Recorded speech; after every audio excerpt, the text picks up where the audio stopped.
But first, let's get into the credibility of the election. Now,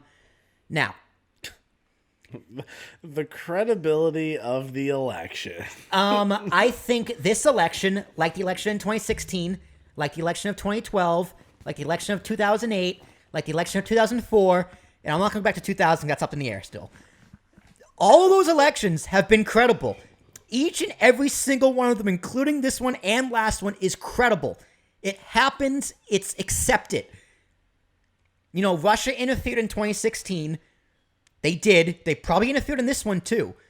But Trump was not a Manchurian fucking candidate for Russia last election. I do not believe that Russia wanted Donald Trump to be elected. I don't think they cared who was elected. They just want to throw a wrench in the system, which they did. Now. And I think if we look back in the 2016 one, I want to make I'm fairly certain that the amount of interference they found was so negligible that it didn't even matter. And let's go back to 2016 Which again. is redundant, I guess that's what negligible means. Who was the one who said this election was illegitimate? Who are the people who said this election was a fraud? Who are the people who wasted 4 years trying to impeach the man who actually won fair and square over all of this? The people who won this time. Yeah. And what are the people who won this time saying? It's completely legitimate. See that. And now what they don't understand here, Nash, is that you set the precedent for this. You laid the groundwork for Republicans now who are acting just as foolish as you did back then to think this is fraudulent. I don't want to say it's really the people's fault. That's fair. I think it's the people's fault for electing poopy people like Nancy Pelosi. It's the people's fault. And Mitch McConnell. It's not the people's fault. It's the people who is leading them's fault. No, exactly. Because I definitely don't think that it's literally people that are like humdrum normal Americans, wherever you are, that are like committing this voter fraud. Yeah, no. When I say who is the ones, I don't mean the voters. Yeah, no, I don't think you. I don't think that's a very good distinction I need to make. I am not blaming voters in any election. I am blaming the people in power and the people who project that message of those people in power, meaning the lapdogs of the government, which is the media. I'll blame them for voting those terrible people in any day of the week because you voted for them. I'm sorry, but I'm not going to blame them because I don't think they did it. Like it was the Democrats that said, you know, Trump did it illegally or whatever, which, you know, is hilarious. But it wasn't, you know, it wasn't the Trump supporters on the ground that were doing it. If they did, it would have been Trump. Just like it wouldn't have been like the standard voters that would do it. It would have been the organization. Mm-hmm. Like, that's just... it's really just like a game that's only been created, like, in your mind because of people in power want you to play this game. Yeah, so who can you blame for Republicans acting all crazy right now? The people who acted crazy 4 years ago, the Democratic leadership. Yeah. Right? And that does not excuse Republicans right now. I don't think it excuses anything. It doesn't excuse President Trump for not conceding. You lost. You lost fair and square because of mail-in voting. Mm-hmm. Right? Because more people had the ability to vote. Before this election, President Barack Obama had the record for the most votes cast for one person. By far. Number 2 is by far. This election, he got passed by Joe Biden. Who's and Donald Trump. I was going to say, who's number 2? Donald Trump. Yeah. So, if anything, this proves that mail-in voting works.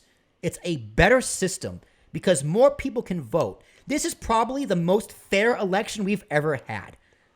Yeah, I'm also going to say it's in recent history, at least. Definitely the stakes were up, too. Yeah. I think more people were sort of worried about Trump's handling of coronavirus. And it's like, I don't want to just say, like, racism, because that feels too broad. But I don't want to say the Black Lives Matter movement, because that, like, puts pressure on them. You can say social fissure, social tension.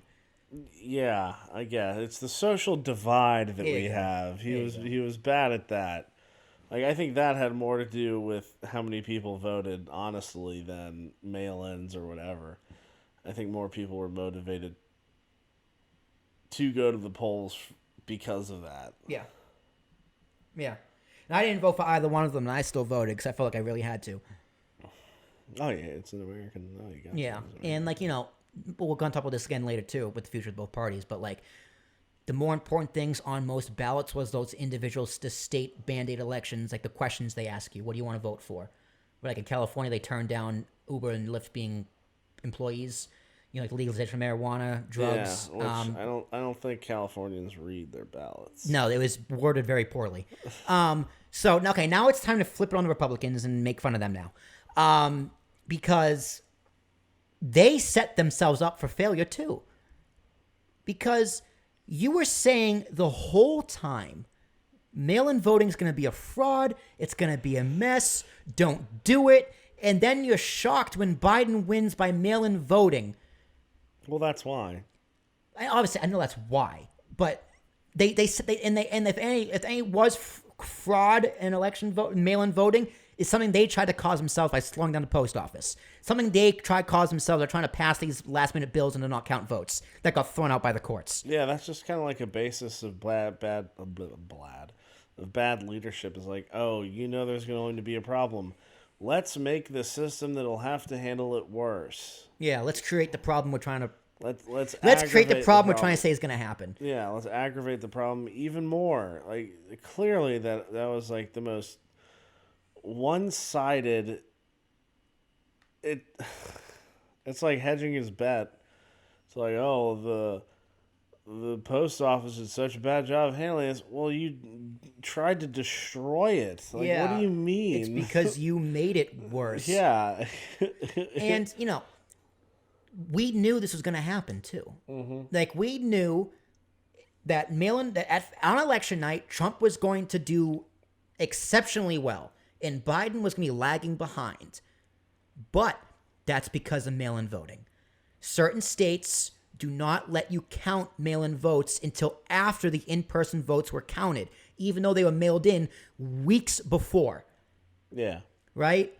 So, Biden came back. Yeah, and that's another thing, too, why some states... This shouldn't be shocking to anybody.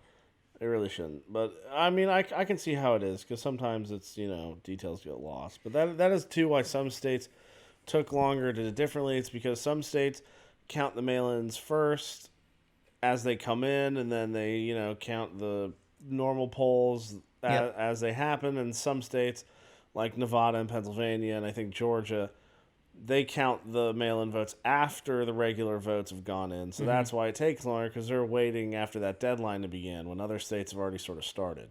Mm-hmm. So just so there's any confusion, like, why the hell did that take so long? That's why.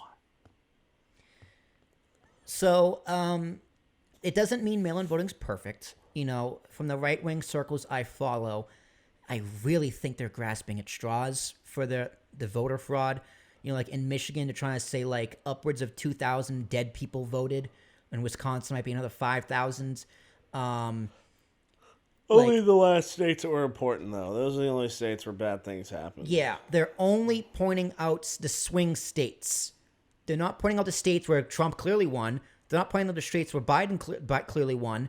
They're pointing out the states that they think matter. So let's even take. There's fraud here somewhere. If you're looking for it, you're going to find it. It's impossible to have. In my opinion, I think it's impossible to have an election without some sort of fraud. Yeah. Because it's just 320 million people in this country. I don't know how many of them are eligible to vote over 18, but a lot. It's going to be impossible to get it 100% right. Well, I saw one of them that the Trump people were trying to complain about was, I think, a county somewhere in the South. It may have been Georgia, but it was like a judge had allowed votes to be cast for a specific county because they had filed a bunch of them had filed the thing wrong. Mm-hmm. And so he allowed it to happen. And it's like they're trying to poke blame at that. Do you know how many people like it would have affected? A few thousand. 93. 93. All right. So give me a number, Nash, across all the swing states: Georgia, Arizona, Wisconsin, Nevada, Pennsylvania, Michigan. I'll even say the close states, quote unquote close states. How many instances of voter fraud do you think there were? Total? Like votes or Votes. Either dead people voting twice or quote unquote illegitimate votes. Any form of fraud under the whole umbrella term of fraud. How many do you think?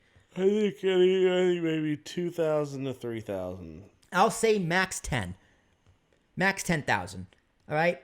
So, Biden's current lead over Trump as of this afternoon: Georgia, 10,000. Arizona, 17,000. Wisconsin, 20,000. Nevada, 36,000. Pennsylvania, 45,000. Michigan, 147,000.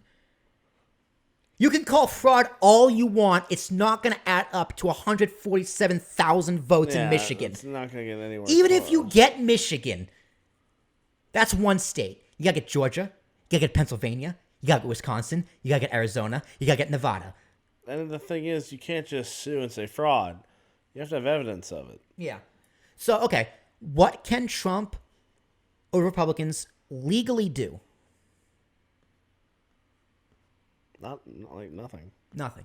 There's close to nothing they can do. Yeah. That's just really the reality of it. There isn't a lot of voting is pretty airtight. You can't. So this is a waste of airtime. Even talking about this is a waste of airtime. And Republicans, you are wasting the time of the American people. While there's COVID going on, nonetheless. 100,000 people got infected today. Yeah. We reached over 10 million cases. Now, what if the RNC donated the money to have ballots counted again to, like, COVID relief? Yep.